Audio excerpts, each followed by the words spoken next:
So it's finally time to talk about my Geissele Super Duty-ish rifle.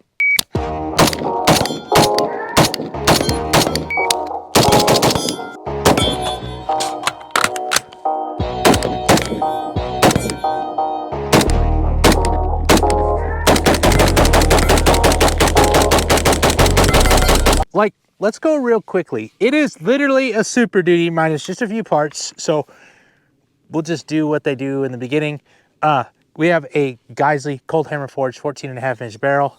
We have a Geissele gas block, Geissele gas tube, Geissele buffer system, buffer tube. The Super 42 braided wire spring is in there.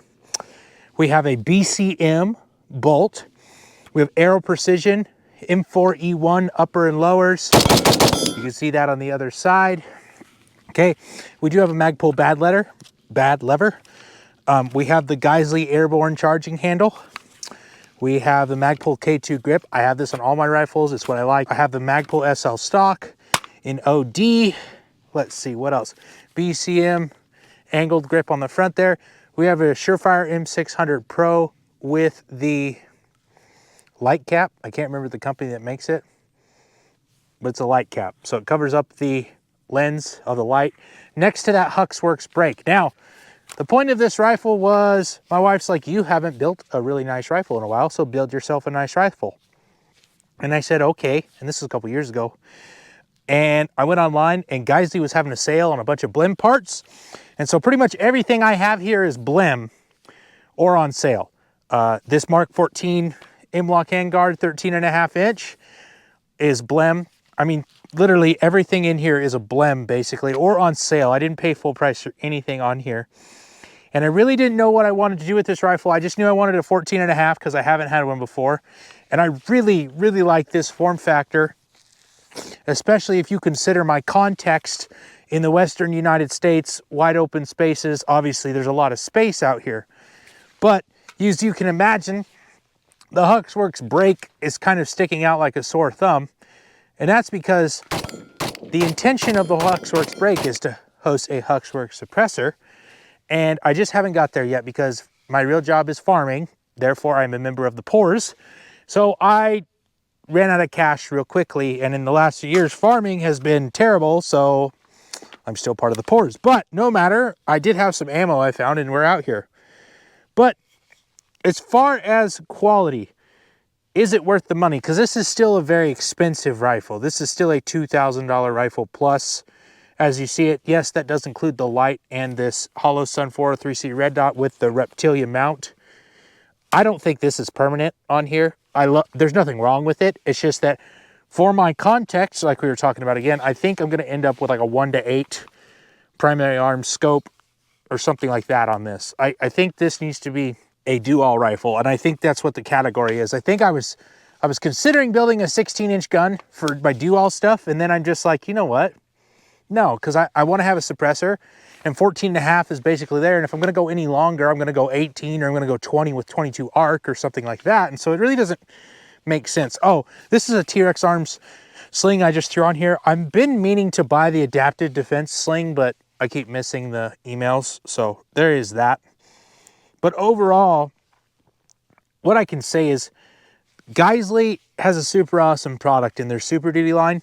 Oh yeah, Geissele, you know, super semi-automatic trigger with the lightning bow. So, you know, 2-stage trigger. If you want the specs, go watch Mr. Guns and Gear.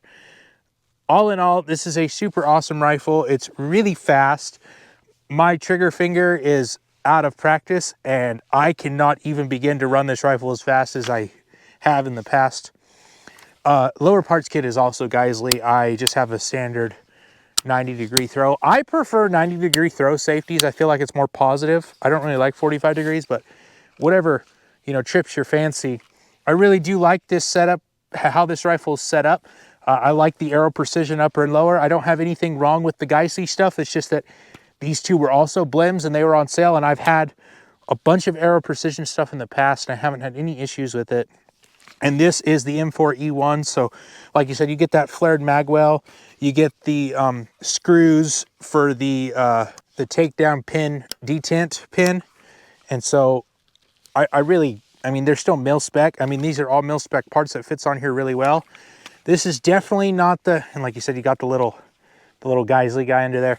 This is not, and that may be the actual, you know, and that was the other thing about buying blim parts, is I couldn't find many parts that were blim. I didn't really see the blim in them. This is definitely a combat quality, duty quality rifle. Like, this is the Big Kahuna. It's definitely a duty rifle. There's no getting around it. The lockup on this rail is so freaking solid. It's not even funny. And you can feel it because this rifle is a little bit chunky. It's obviously a little more compact than usual, but it's still thick. I mean, we do have a taper profile in that cold hammer forged barrel, but it's still really a pretty dang heavy barrel profile.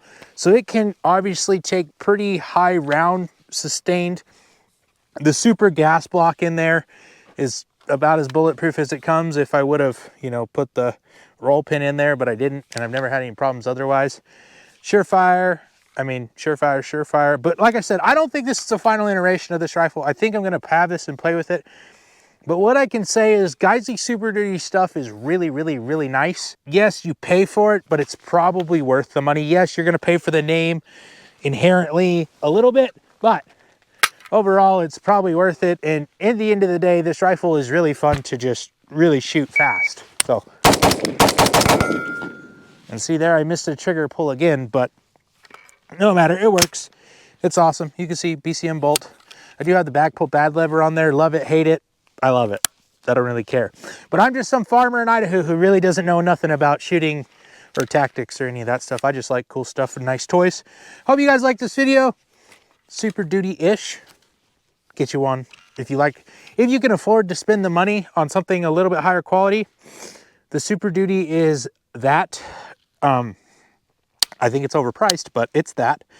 There's definitely some other brands in the community that probably have a little bit better value proposition, but beyond that, super awesome rifle, set up how I like, and what can I say? God bless. We'll see you next time on Hunt Training, and if you want to see what I actually do for a living, you can check out my other channel. You know, there's some rifles I'd be afraid to hit somebody over the head with, and this is definitely not one of them.